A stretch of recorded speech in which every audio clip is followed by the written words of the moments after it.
Baik, sebelumnya mari kita baca surah Al-Fatihah.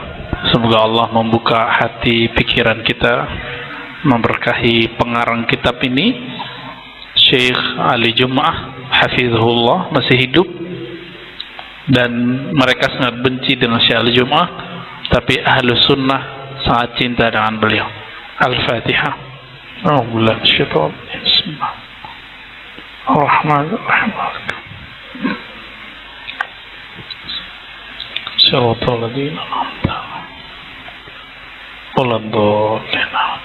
Insyaallah kalau bisa dua pembahasan ya. Pertama yang ketujuh, keharaman sholat di masjid yang mempunyai di sisi samping, kiri, depan, belakangnya, sekitarnya kuburan. Ini pembahasannya agak rame di sini ya. Dan yang kedua yang lebih seru, tabarruk, ngambil berkah. Karena banyak salah paham, dikira kita kalau ngambil berkah itu menyembah. Kita ngambil berkah ke kubur, dikira kita nyembah kubur, itu salah paham. Ya. Jadi mereka dengan kesalahpahaman itu mencoba menuduh umat Islam yang Ahlus Sunnah. Ya. Ini agak menyedihkan. Maka dengan ini kita mempertahankan diri. Jadi ini semacam ya, kita menjawab apa yang mereka tuduhkan, dan ini memperkuat diri kita juga bahwa yang mereka tuduhkan tidak benar. Yang pertama, apa kata beliau? Yuharrimul mutasyaddidun as-salata bil masjid. Kelompok ekstrim. Jadi beliau membahasakan ekstrim, mutasyaddid ya, sesuai judul bukunya. Maksudnya adalah salafi. As-salata bil masjid alladhi ulhiqa bihi darihu rajulin salih. Diharamkan salat oleh mereka ya di masjid yang ulhiqa itu yang dihubungkan, dikaitkan dengan ad-darihah, kuburan orang soleh. Wisarrihuna biwujubi hadmiz darih awil masjid. Nah, ini yang paling parah. Lalu mereka menyatakan mesti kubur itu dihancurkan atau masjidnya dirobohin. Saya nggak tahu terjemahannya di sini, tapi kira-kira sama ya. Wahum bidzalika yukhalifuna ijma'al muslimin. Ini tanggapan Syekh Ali Jum'ah. Tapi ingat, walaupun mereka menganggap ini ajaran tauhid, sebenarnya ini melanggar ijma'. Ini perkataan beliau ya. Kenapa? Fassalatu bil masjidil ladzi bihi darihu ahadil anbiya, bihi darihu ahadil anbiya alaihi wassalatu wassalam awis salihin sahihah masyru'ah. Karena salat di masjid yang di situ ada kubur nabi, orang soleh, wali, itu salatnya sahih, sah. Dan masyru' tetap disyariatkan. Masyru' artinya boleh di situ ya. Waqad tasilu ila darajatil istihbab. Bahkan beliau menganggap ini mustahab, dianjurkan. Wa yadullu ala hadzal hukmi 'adatan adillatun minal Qur'ani al-Karim was sunnatin nabawiyyatil mutahharah wa fi'l as-sahaba wa ijma'il ummatil 'amali.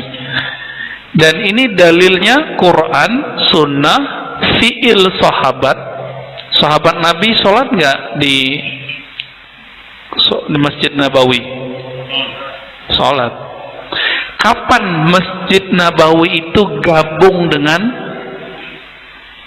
kuburan Nabi? Sahabat Abu Bakar dan Umar. Ada yang tahu? Di masa Nabi itu yang karpetnya hijau, ingat gak? yang sudah ke sana, yang belum semoga nanti ada waktu ya. Ini karena pandemi ini bingung juga kita mau kapan ngajaknya ya.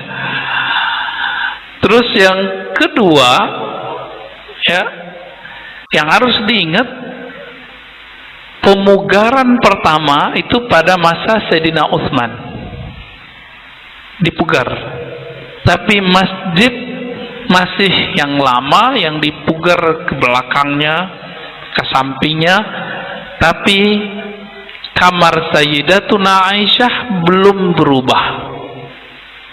Itu karena orang tambah banyak. Meninggal sahabat-sahabat ini, tersisalah akhir-akhir sahabat, misalnya Ibnu Tufail ya. Di masa Khalifah Umar bin Abdul Aziz belum jadi khalifah, masih jadi gubernur.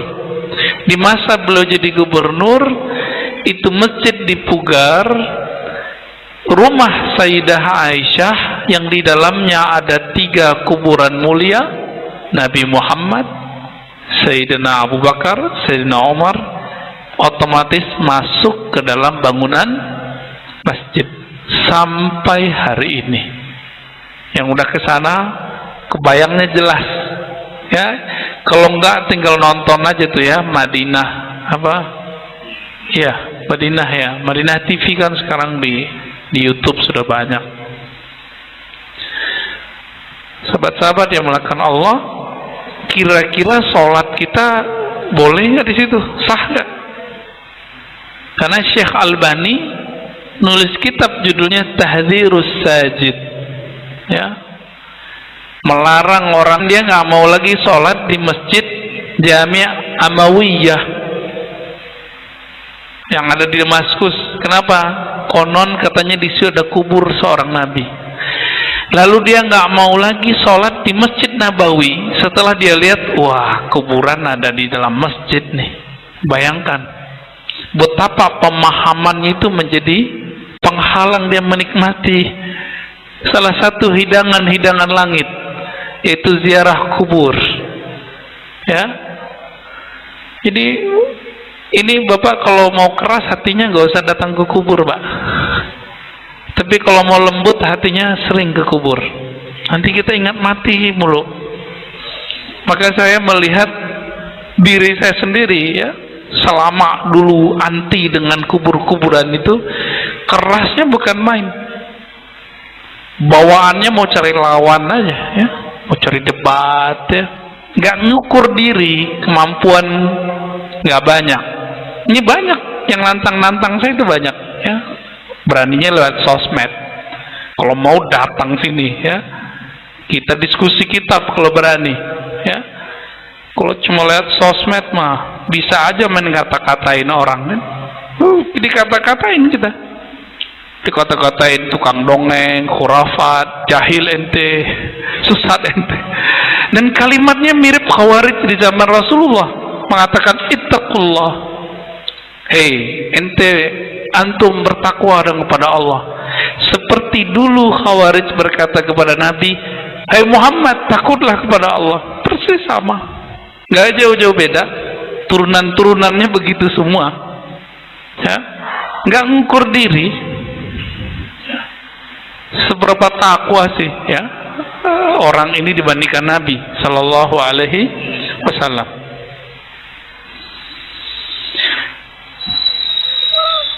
Dan yang paling lucu ya, mereka bawa-bawa fatwa mazhab Syafi'i, tapi nggak baca kitab Al-Um. Di kitab Al-Um ya, Nabi itu melarang, ada hadis sesama, melarang membangun bangunan di atas kubur buat pusara apa. Tapi Imam Syafi'i kan paling mengerti hadis ini. Apa kata beliau? Itu di tanah kuburan yang tanahnya berstatus umum, pemakaman umum, musabbal atau mauquf, yang pemakamannya umum, tanahnya bukan tanah kita. Kalau itu tanahnya kita, maka boleh-boleh saja kita mau bangun. Ini yang ngomong siapa? Imam Syafi'i. Kira-kira kalau diterjemahkan bebas begitu. Jadi larangannya kalau di tanah yang musabbalun atau mauqufun, tanah yang pemakaman umum. Misalnya nih, kalau orang sini dikubur di mana, Pak? TPU mana? Ada di sini ya? Ada namanya. Kalau orang bagian selatan kan tanah kusir tuh. Itu nggak boleh, Pak, dibangun. Kenapa? Karena itu tanah umum. Tapi saya nih punya tanah, mbah saya meninggal, boleh nggak saya buat pusara? Berdasarkan kalam Imam Syafi'i menjelaskan hadis ini, karena beliau paling mengerti hadis ini, beliau mengatakan ini nggak masalah. Jadi orang yang sekarang melarang itu, kalau kita baper-baper dikit ya, ente lebih pintar dari Imam Syafi'i gitu ya, kalau kita mau baper, Pak ya. Tapi kita nggak usah ngomong begitu. Itu kalam-kalam yang bagi saya nggak fair lah ya.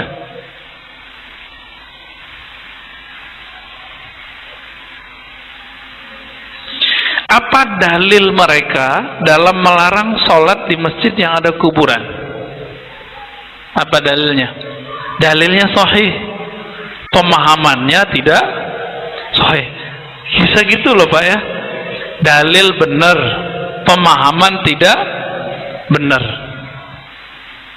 Coba hadisnya sahih Bukhari, sahih Muslim ya.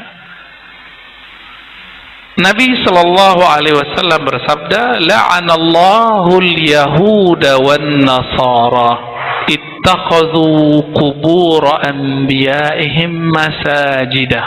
Selalu begitu hadisnya. Allah melaknat Yahudi Nasrani yang menjadikan kubur para nabi sebagai masjid. Pernah datang ke Hebron, Masjidil Aqsa, kemudian kita pergi dari situ ke Hebron, ke tempat kuburan Nabiullah Ibrahim. Habis itu pergi ke kuil Nabi Daud. Jadi mereka jadiin itu kayak tempat ibadah emang. Sentralnya itu kuburnya, dikubur di tengah begitu, terus mereka baca kitab suci Taurat. Dan mirip-mirip kayak orang Islam, Pak. Laki perempuan dipisah, perempuannya dipisah. Jadi orang ortodok Yahudi itu ketat juga masalah pemisahan laki-laki dan perempuan ya persis kayak mereka juga sekarang, cuma bedanya Yahudi menjadikan kubur sebagai tempat ibadah.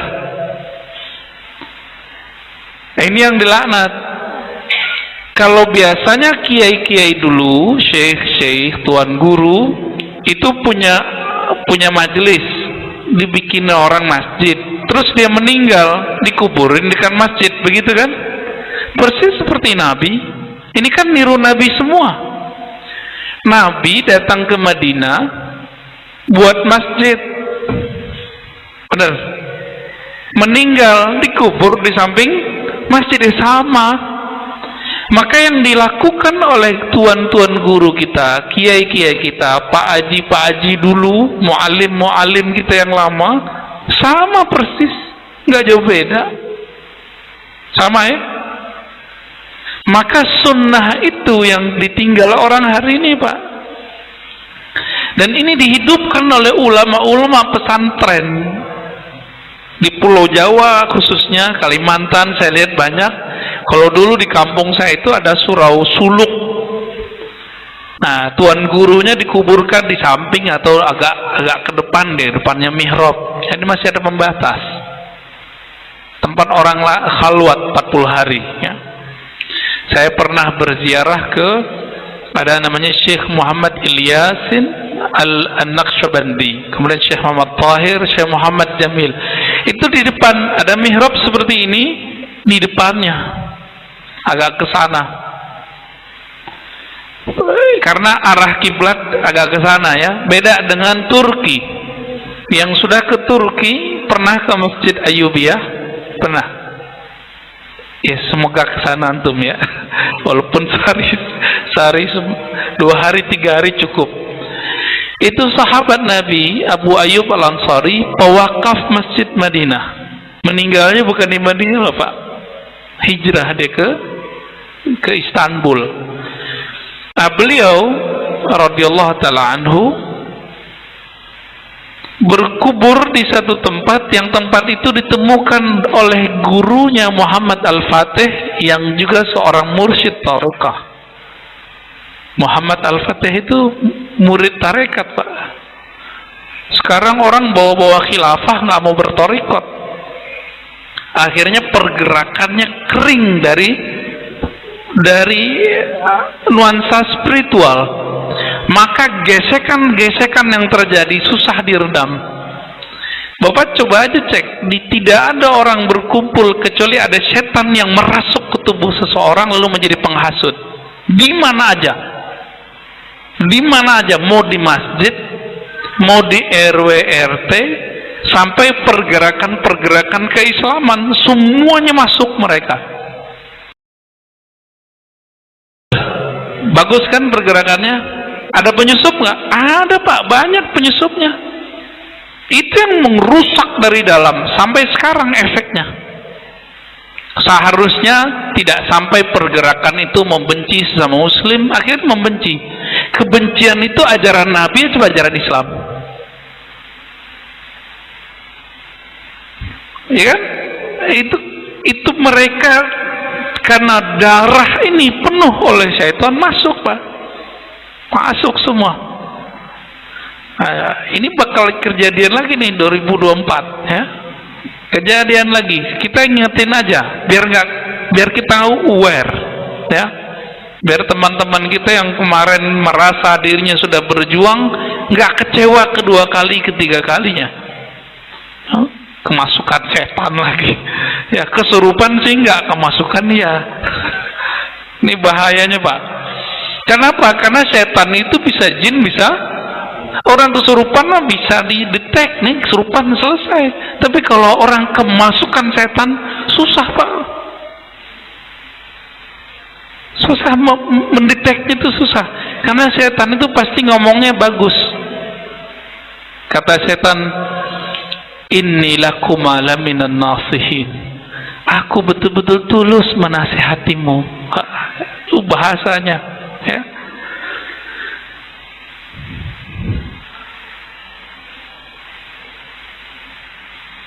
Apa kata Syekh Al-Jummah? Ulama'ul ummah lam yafhamu min hadzal hadis an-nahya an ittisalil masjid bi tarihin nabiyyin aw salihin. Ulama muslimin tidak pernah memahami hadis ini larangan untuk menempelkan atau mendekatkan kuburan Nabi atau orang soleh ke masjid. Hadisnya apa tadi? Allah melaknat Yahudi Nasrani yang menjadikan kuburan para nabi sebagai masjid. Kalau Nabi gimana tadi? Beliau udah bangun masjid terus dikubur di samping masjid. Beda nggak?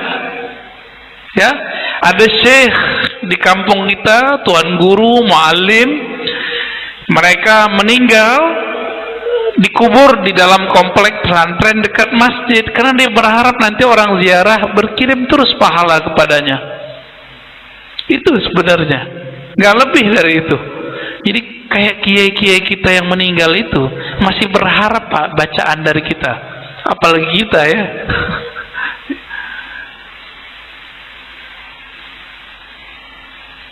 Nah, kalau di riwayat Imam Muslim ada tambahan wasalihihim, kuburan orang-orang soleh ya.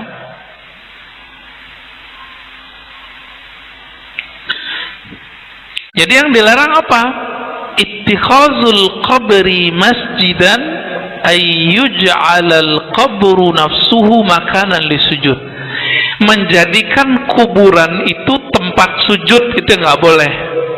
Kita kalau ke Masjid Nabawi, kita sujud di kubur Nabi? Enggak. Maka Nabi mengatakan, fala tusallu ilal kubur, jangan sholat ke kubur.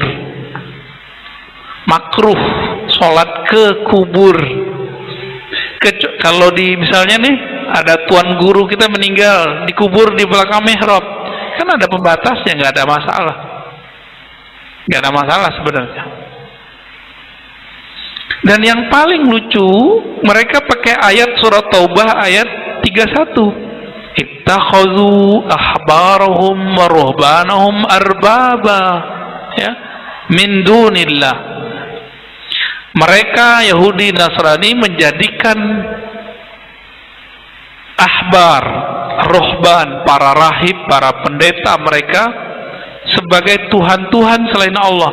Ini ayat untuk orang kafir dipakai untuk nyerang sesama muslim. Benar gak? Yang paling sering dituduh itu sufi, ya, sufi. Itu Syekh Saleh Fauzan dalam kitab-kitab tauhidnya nyebut sufi, masya Allah, ya. Keluar kata dajjal, kata syirik, itu muncul begitu. Saya sebut data begitu, Pak, mereka nggak percaya. Dikira kita mau fitnah Syekh Saleh. Mau fitnah itu nggak ada datanya, ini datanya ada. Ya.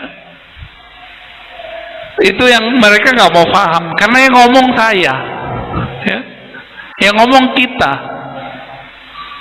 Hatta kalau ada ustadz mereka ngomong begini, itu dianggap sudah berubah. Emang maunya begitu, maunya menganggap kita musyrik, ya, salah paham terus bawaannya. Pemahaman yang salah itu dianggap sebagai pemahaman yang suci, nggak boleh beda sama dia.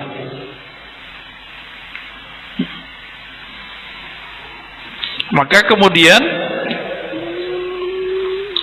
Syekh Ali Jum'ah mengingatkan di sini bahwa yang dimaksud bukan menaruh atau mau mengubur seorang soleh di samping masjid, tapi yang dilarang adalah ada kubur terus dijadiin tempat sujud, tempat ibadah. Dan saya nyaksiin orang Yahudi di kuilnya Nabi Daud, haikal Nabi Daud itu, mereka melakukan itu, Pak. Jadi kuburan itu jadi sentral. Baik, jadi kesimpulan sederhananya apa? Ada kesalahpahaman dalam memahami persoalan kuburan yang berkaitan dengan masjid. Hadisnya sahih, Allah melaknat Yahudi Nasrani yang menjadikan kubur sebagai masjid, kubur para nabi, sedangkan Nabi Muhammad udah bangun masjid duluan baru ada kuburnya. Oke, kira-kira begitu. Yang kedua, sekarang kita masuk ke i'tibarut tabarruk bi atharin Nabi sallallahu alaihi wasallam. Bertabarruk, apa arti tabarruk? Tabarraka yatabarraku tabarrukan, matalabul barakah, mengambil keberkahan. Coba, selama ini kalau nyebut berkah artinya apa, Pak? Kalau buat kondangan banyak amplopnya gitu ya, itu mah bagian dari keberkahan. Berkah bukan itu doang. Apa arti berkah, Pak? Berkah-berkah gitu, apa artinya? Bingung ya? Barakah itu kebaikan yang melimpah, lahir ataupun batin, zahir ataupun batin. Maka tabarruk mengambil atau meminta keberkahan kepada Allah yang Allah turunkan pada suatu tempat. Contohnya, semoga Allah memberkahi rezeki kita. Itu syirik nggak? Sama, saya datang ke suatu syekh minta doa keberkahan, baik syekhnya meninggal ataupun masih hidup, sama. Mereka memahami kita ngambil berkah diterjemahin apa? Menyembah kubur. Nyambung nggak? nggak nyambung, ya, suuzon namanya. Nah, maka guru kami Said Agil Munawar, ya, beliau kan lama di Mekah, Madinah S1, S2, S3 di Mekah. Kesimpulan beliau apa kalau sama kelompok salafi? Kelompok salah paham. Itu ngomongnya. Jadi suuzonnya ini, buruk sangkanya terhadap kita dijadikan sebagai bahan yang dianggap ilmiah, diilmiahkan. Kita ngambil berkah dikira nyembah kubur, ngambil berkah kubur dikira nyembah kubur. Ini kita ulang-ulang nih supaya antum paham. Mereka mengira kita datang ke kubur ngalap berkah menyembah kubur. Saya mau tanya yang suka ziarah, nyembah kubur nggak? Nggak kan? Nih ahli kuburiyun nih. Bagi mereka kita disebut ubadul kubur karena kalam itu pernah disampaikan Ibnu Taimiyah dan mereka ulang sampai hari ini, penyembah kubur. Ubadul kubur ini diulang oleh syekhnya. Ya, saya nggak usah sebut lah ya, merusak mood kita nanti kalau kita sebut nama dia ya. Nah, cukup imamnya aja, yang imamnya juga sudah tobat dari mentakfir-takfir orang. Ketika sebelum wafat kan dia tidak mengatakan itu lagi dan bersyahadat, bersaksi tidak mengkafirkan orang Islam. Ibnu Taimiyah. Apa kata Syekh Al-Jum'ah? Min qadayal mutasyaddidin. Salah satu isu tema yang dijadikan kelompok ekstrim allati farraqa bihal ummah, ya, allati farraqu bihal ummata, yang dengan tema ini mereka memecah belah umat, wa kharraju 'alaiha, ya, uddahum litabarruk bi atharin nabi sallallahu alaihi wasallam was salihin minasyirk, dengan mengatakan bahwa bertabaruk kepada peninggalan-peninggalan Nabi, juga peninggalan orang-orang soleh, minasyirk, bagian dari syirik. Benar nggak? Benar. Syekh Shalih Fauzan nulis begitu di kitab Tauhid yang diajarkan di pesantren sekarang, pesantren modern hari ini. Kita ngomong gitu Pak, dituduh kita takut. Punya pesantren gak laku. Ya saya kan gak punya pesantren, itu punya pesantren kiai saya, gak ada urusan. Dulu pesantren kita juga pakai akidah yang kita gak tahu junturungannya ke mana, kita rubah dan bisa berubah. Dulu di pesantren saya pakai Syarah Thahawiyah Ibnu Abil Iz, murid Ibnu Qayyim, yang juga mengkufurkan bab-bab ini. Udah kita ganti Pak, udah kita ganti. Ma'had Darus Sunnah udah kita ganti. Semuanya akidah ahli hadis. Imam Baihaqi, Imam Ibnu Asakir, Imam Sanusi, ya, Imam Mullah Ali Al-Qarim, ahli hadis semua.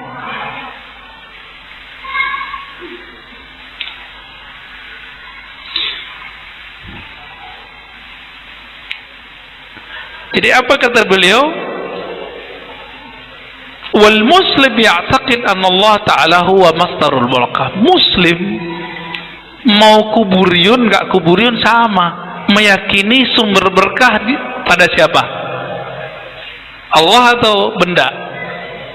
Allah. Tapi Allah turunkan keberkahan ada di air, ada di duit, ada pada keluarga, ada pada kendaraan, itu materi. Ada pada jiwa dan kolbu seseorang ulama. Nah ini lebih mahal Pak.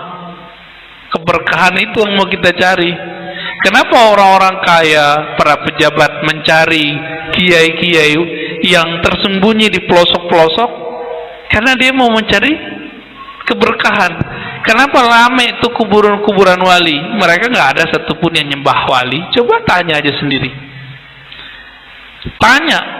Jangan cuma nuduh-nuduh seperti mereka nuduh, ya kan? Mereka main tuduh-tuduh aja. Nah sekarang Ada nggak dalil mereka untuk melarang tabarruk? Nggak ada. Nggak ada Pak larangannya. Kenapa? Karena di Sahih Bukhari, di Sahih Muslim itu penuh riwayat mengenai tabarruk, mengambil berkah. Nah, di sini beliau menyebutkan beberapa ya. Hadis riwayat Imam Bukhari, "Idza tawadda'a an-nabiy sallallahu alaihi wasallam kadu yaqtatiluna ala wudu'ih." Nabi itu kalau wudu itu biasanya ada yang nuangin. Di bawahnya itu ada tempat menampung air, namanya wadu. Di Indonesia wadu kan gede. Kalau wadu bahasa Arab itu tempat menampung wudu, disebut wadu pakai dha.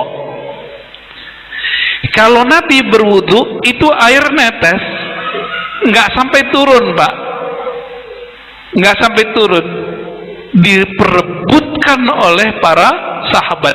Fakadu, hampir saja mereka yaktatilun, mereka kayak hampir terbunuh. Ini bahasa mubalaghah namanya, bahasa lebay. Nggak bakal, mirip-mirip kayak kita mau mencium hajar aswad. Kebayang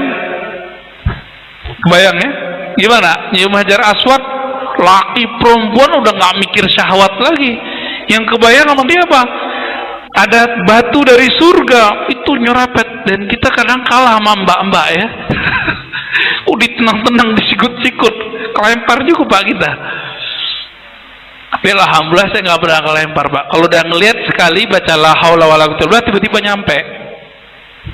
Ya, percaya nggak percaya ya. Ini hadis Sahih Bukhari.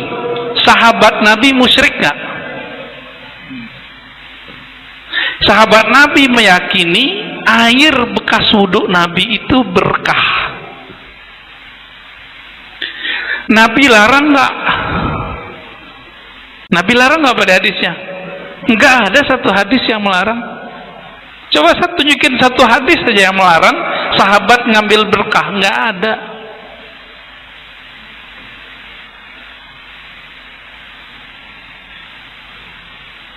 Pernah melakukan tahnik,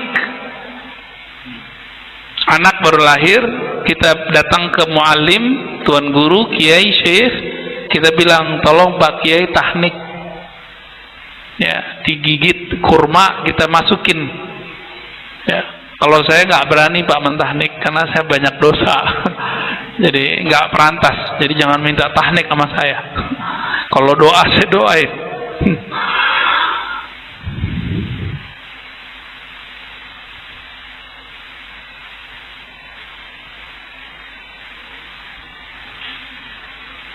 Kata sahabat Nabi ini ya,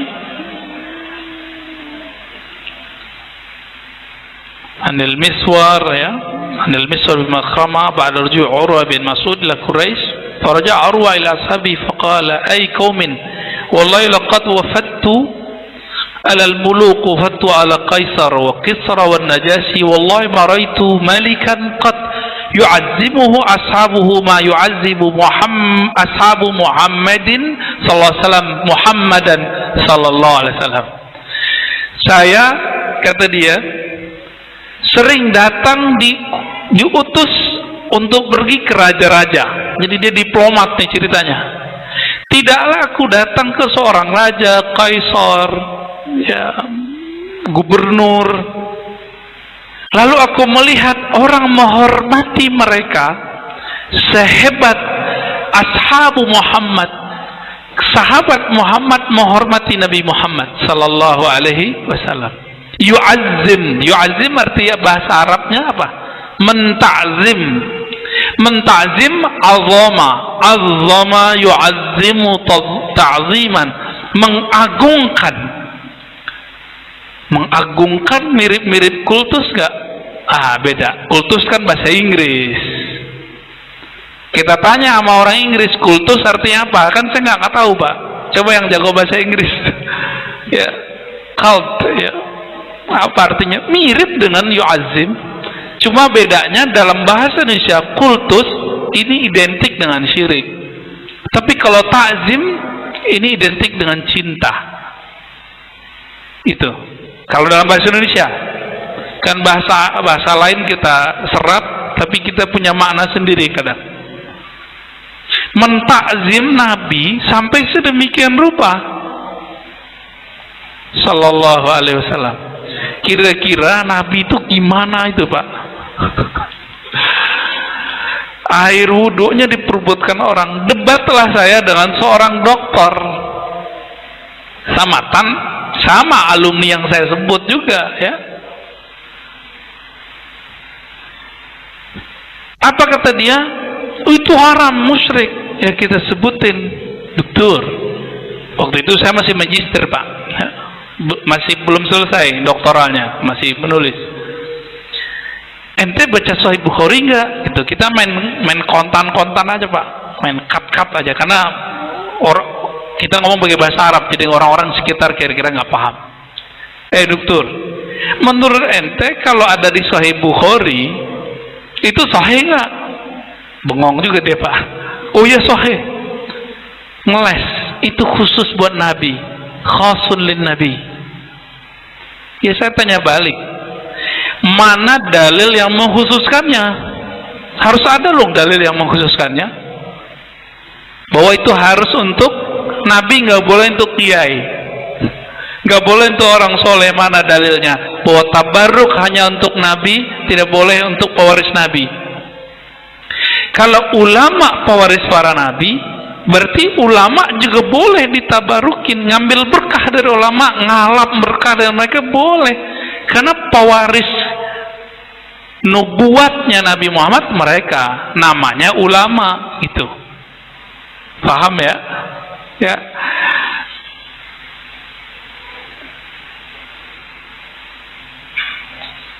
Ini disebutkan dalam Sahih Bukhari, perkataan dari Miswar bin Makhramah mengenai kembalinya Urwah. Jadi Urwah ini cerita, Urwah bin Mas'ud.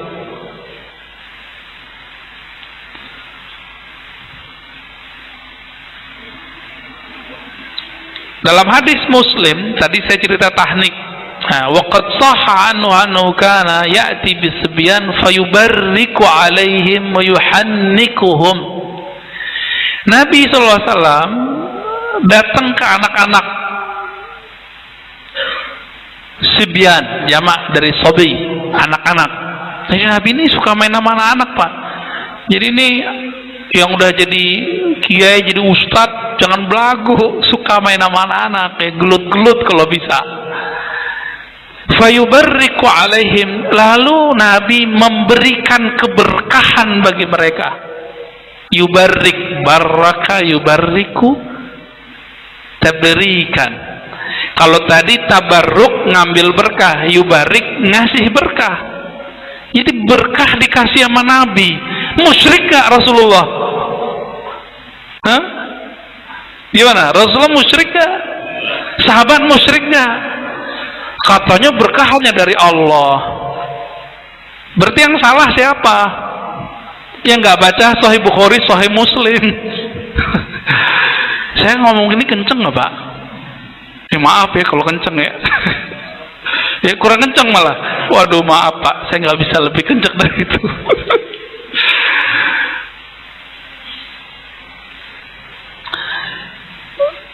Ini masih banyak loh Pak. Kalau saya ceritain satu-satu, waduh banyak sekali. Kalau mau lihat ada kitab judulnya Al-Khasais Al-Kubra, 2 jilid dikumpulkan oleh Imam Suyuti. Ada seorang keluarga Nabi. Nabi tidur. Biasanya ada WC di dalam, ya bentuknya kayak pipa tapi pipa tradisional dari pelepah kurma dicambung-sambungin. Nggak ada tempat buang air kecil, jauh. Maka Nabi ambil satu kendi kecil lalu beliau jongkok dan pipis di situ. Ya mohon maaf nih bahasanya agak vulgar ya, buang air kecil. Disimpan oleh beliau, ditaruh di bawah kasur, di bawah apa? Dipan. Nabi tidur. Bangun tidur dilihat udah nggak ada airnya Pak. Terus kemana? Diminum oleh sahibul bait, sahibatul bait, masih keluarga Rasulullah. Nabi nanya, ini air buang air kecilku, kata Rasulullah. Apa kata si tuan rumah? Wahai Rasulullah, saya sudah meminumnya. Ini nggak pesing. Kalau kita kan suka makan jengkol, pete ya, bawang aja bikin bau Pak. Apalagi micin tuh bikin bau. Baunya nggak hanya ke badan, ke otak juga bau. Ntar makan lelet otaknya kan. Gimana tuh? Haram nggak tuh? Nah kalau ini baru namanya khasais.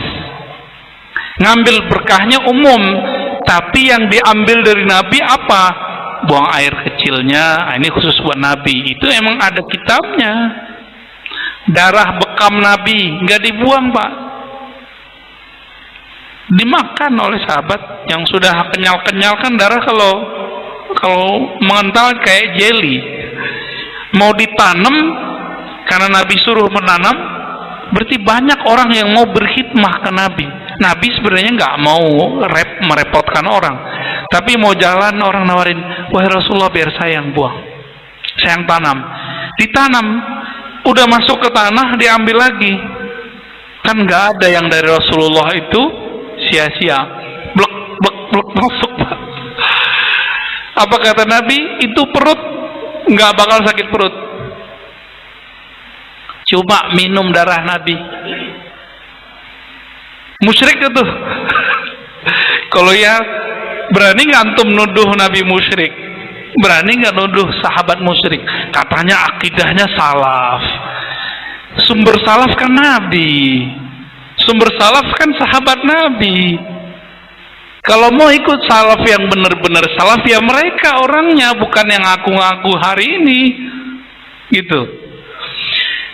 Ada seorang sahabat didatangi oleh seorang tabi'in. Ya, ini diceritakan ya, oleh Imam Tirmizi, Imam Suyuti dalam Syama'il Imam Tirmizi, dalam Khasais Imam Suyuti, dan riwayatnya sahih. Nanya, wahai sahabat Rasulullah, manakah mata yang dulu dengan mata itu engkau memandang Nabi? Kata sahabat, no, matanya. Lalu apa kata tabi'in ini? Izinkan aku menciumnya. Dulu ada sahabat yang diludahi mulutnya oleh Nabi. Itu sahabat diminta oleh tabi'in supaya orang ini meludahi dia atau mencium lidahnya. Ini kayak apa nih Pak? Jadi tabaruk ini memang jangan pakai logika sederhana, dia harus pakai logika super. Logika cinta. Hanya dengan cinta bisa. Mirip-mirip lah kalau antum baru nikah. Baru nikah gimana? Semuanya harum. Iya. Kalau udah lama nikah masih harum nggak? Tuh bisa kentut dikit, sendawa dikit bilang bau, ngorok dikit protes. Ya, itu yang terjadi. Nah ini beberapa ya. Silakan azan. Fadhal.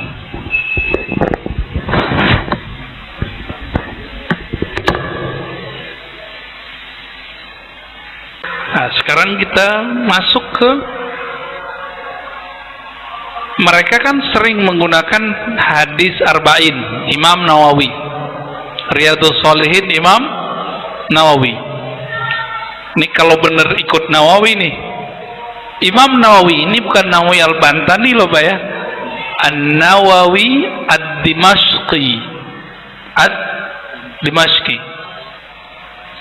Di sini ada kajian arba'in. Ada ya? Nah itu orangnya ini.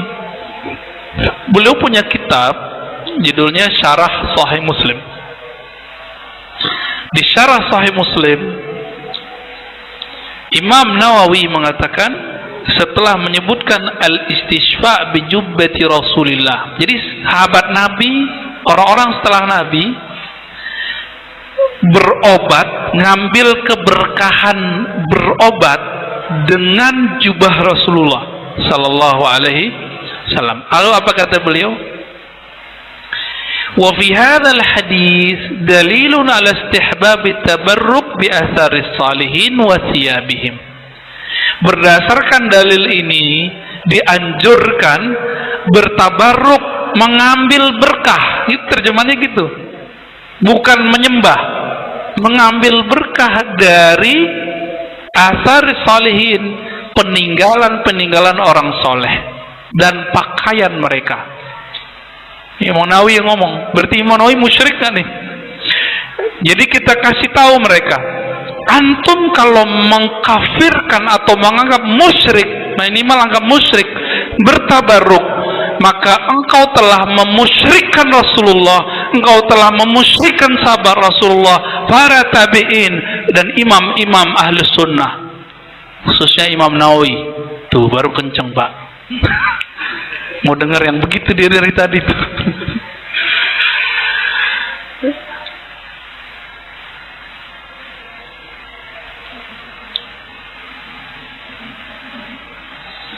Begitu juga ya dalam kalam-kalam setelahnya sama ya, dan itu pembahasannya panjang sekali. Tabarrukuhum bisya'rihil karim, mereka bertabaruk dengan rambut Nabi. Sayyidah Aisyah sebelum meninggal pesan, kalau saya meninggal rambut Nabi tolong taruh di kafan. Kira-kira malaikat mungkar nakir berinanya nggak Pak? Nggak berani dia. Ya, ada. Jadi Nabi itu harum, hatta rambutnya harum. Maka kalau benar nih rambut dari Nabi dan kita cinta Nabi, ngeliat rambut bisa nangis. Kan sempat rame tuh tahun-tahun sebelum pandemi, ya. Ada siapa waktu itu bawa yang penyanyi ini siapa? Opik, penasyid. Ini dianggap khurafat sama orang cuma karena dia membawa rambut Rasulullah. Rambut itu ada sanatnya, sanatnya museum atau orang siapa ada, nggak sembarangan main asal comot-comot, enggak. Nah, Imam Ibnu Hibban ahli hadis ya bahkan nulis bab zikru ma yustahabbu lil mar'i at-tabarruk bis salihin wa asbabihim ya. Bab mengenai anjuran bagi seseorang untuk ngambil keberkahan dari orang soleh dan yang serupa dengan orang soleh. Ya, saya belum masuk loh Pak ya, jadi jangan ngambil berkah dari saya. Belum masuk. Itban bin Malik pernah ngundang Nabi untuk makan. Lalu Nabi nanya, kamu ingin aku sholat di mana? Jadi ternyata dia lagi membuat musola di rumah. Ini anjuran Pak, coba hidupkan sunnah ini. Ini gara-gara pandemi ini orang nggak mau ngamalin ini. Lalu ditunjuk oleh itu wahai Rasulullah. Maka Nabi sholat di situ diikuti oleh sahabat-sahabat. Ini Itban bin Malik ingin bertabarruk dengan tempat yang dulu dipakai oleh Rasulullah sholat. Itulah kelebihan Raudhah. Itu kelebihan pesantren, itu kelebihan masjid yang ada kiai walinya. Kenapa? Karena tempat itu pernah dijejaki oleh orang soleh. Ini yang disebut petilasan. Kenapa orang di Jawa, di Banten, di Betawi, orang Kalimantan, saya nggak, kalau di kampung saya nggak, orang nggak ngerti ini Pak. Disebut petilasan. Saya nanya-nanya sama orang Jawa Timur, petilasan apaan sih? Tempat dulu sang wali, sang ulama pernah melintas, atau tempat riyadhah, tempat ngaji, bener ya? Kami dulu nggak percaya gitu-gituan Pak, karena punya konsep itu musyrik. Ternyata kita yang salah, kita suuzon nama orang. Saya tanya, jadi iseng-iseng karena saya sering ke Jawa Timur. Saya tanya ke orang ziarah, kamu ngapain di sini, nyembah kubur, nyembah Syekh Fulan? Enggak. Di sini ada petilasan seorang Syekh Fulan min Fulan, kami ingin mendapatkan keberkahannya. Begitu. Yang disebut bahasa Jawanya apa? Ngalap. Kalau Betawinya apa Pak? Mangap. Bukan ya? Apa kalau bahasa Betawinya? Sama ya? Sama lah.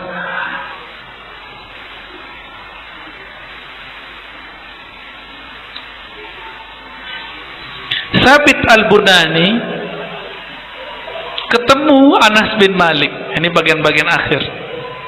akhadha yadahu faqabbalaha, lalu mengambil tangannya dan menciumnya, mencium tangan Anas bin Malik. Wa yaqulu yadun massat yada Rasulillah sallallahu alaihi wasallam, tangan ini telah menyentuh tangan mulia Rasulullah sallallahu alaihi wasallam. Maka dicium lama-lama itu tangan. Siapa yang mencium? Sabit Al-Bunani. Kalau ahli hadis ngerti Pak siapa Sabit Al-Bunani. Kalau kita taunya Hasan Al-Basri doang ya. Hasan Al-Basri, siapa lagi? Itu nama yang punya kosan di tempat kita tuh, Hasan Al-Basri. Guru saya namanya Hasan Al-Basri juga. Ini dia punya sahabat, nama teman-teman jauhnya namanya Sabit Al-Bunani. Sabit Al-Bunani ini ketemu Sayyidina Anas dan mencium tangannya dan mengatakan, tangan ini pernah menyentuh, memegang tangan Rasulullah sallallahu alaihi wasallam. Gak usah jauh-jauh. Sahabat melihat Nabi jadi wali, Pak. Sahabat melihat Nabi jadi wali. Maka jumlah wali itu 124.000. Cukup memandang Rasulullah dengan cinta jadi wali.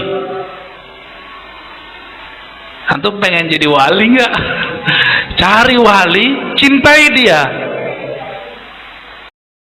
Cari wali, ambil ilmunya. Cari wali, ambil berkah dari ilmu, dari ya apalah semua. Senangkan hatinya. Menyenangkan hati kan macam-macam caranya. Tergantung apa yang membuat dia senang.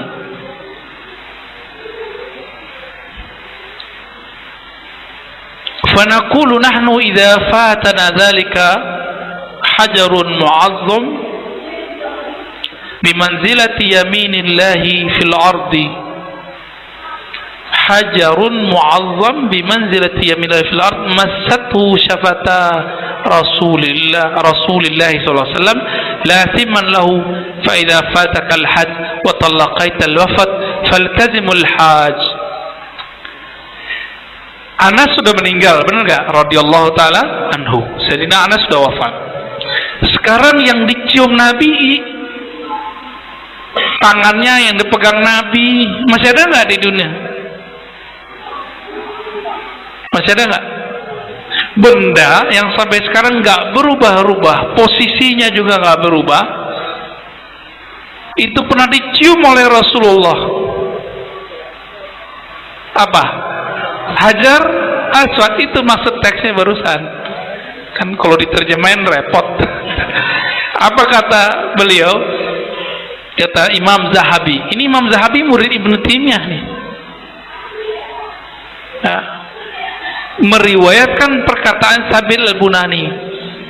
Kalau meninggal sahabat, meninggal orang-orang yang pernah menyentuh tangan Rasulullah, mencium tangan Rasulullah, tapi tidak meninggal Hajar Aswad. Jadi sekarang kalau kita mau nih mencium bekas ciumannya Rasulullah, apa itu? Hajar Aswad. Itulah energi yang ada di Al-Hajar Al-Aswad. Kira-kira orang Syiah benci sama Aisyah, kira-kira gimana Pak?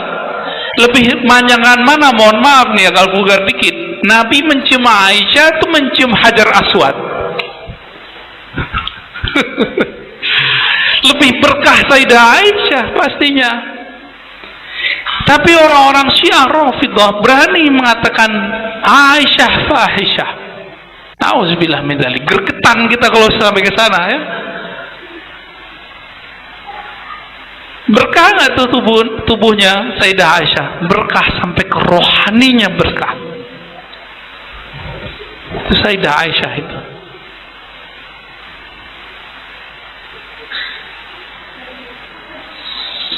Katanya akidah salaf. Benar nggak akidah salaf melarang mencium kubur Nabi? Kita cek ya.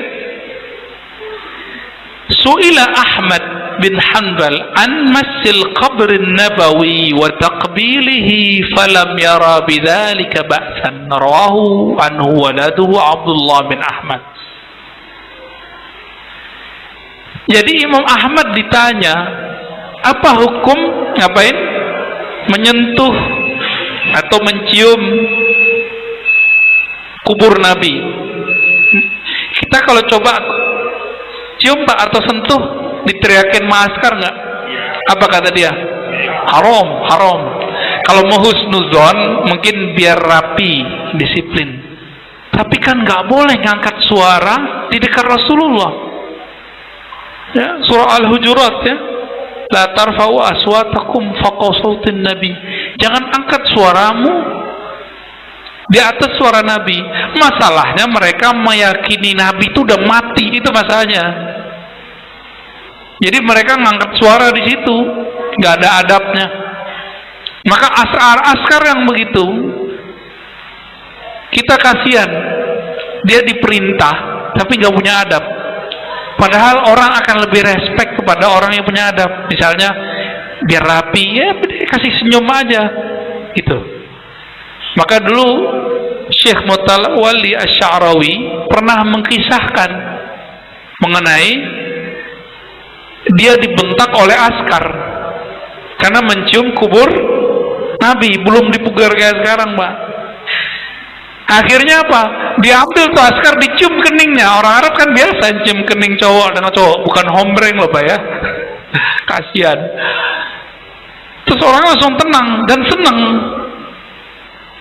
Apa perasaanmu? Saya syirik gak mencium ente gitu? Apa katanya? Enggak. Coba antum cium anak syirik gak? Cium pasangan syirik gak? Ya enggak. Mencium kubur Nabi syirik gak? Ya sama. Enggak syirik juga. Mencium kok urusannya sama syirik? Cium tuh bab cinta. Kita kalau sayang sama anak, sama pasangan, dia kita cium dia. Mereka nggak paham bab itu, muka hatinya keras. Istri banyak tapi nggak ngerti bab cinta kepada Nabi, ya, Sallallahu Alaihi Wasallam. Tapi ketawa tuh. Ini yang meberatkan siapa? Abdullah bin Ahmad. Abdullah bin Ahmad. Ini masih banyak. Ini kalau dieksplor, masya Allah.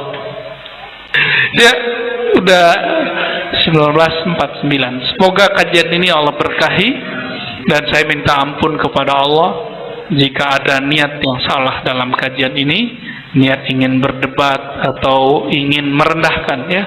Saya minta ampun jika itu terbesit dalam diri, dan semoga Allah memandang kita dengan pandangan yang rahmat dan ridha, amin ya rabbal alamin, dan menjadikan akidah kita akidah yang najiyah, munjiyah, akidah yang selamat. Allah marhamna walidina wa masyayikhana. Allah, ya Allah, rahmati kami, rahmati guru-guru kami, rahmati orang tua kami, rahmati orang yang hadir malam ini, rahmati orang yang hadir qalbunya bersama kami, rahmati orang yang merindukan Engkau, hai Rasulullah. Allahumma salli ala nabiyina Muhammadin al-Fatih lima ughliq wal khatim lima sabaq nasir al-haqqi wal الصراط المستقيم وعلى آله حق قدره ومقداره العظيم. ربنا آتنا في الدنيا حسنة وفي الآخرة حسنة وقنا عذاب النار. صلى الله على سيدنا محمد walhamdulillah rabbil alamin. Jika umur panjang kita ketemu lagi. Assalamualaikum warahmatullahi wabarakatuh.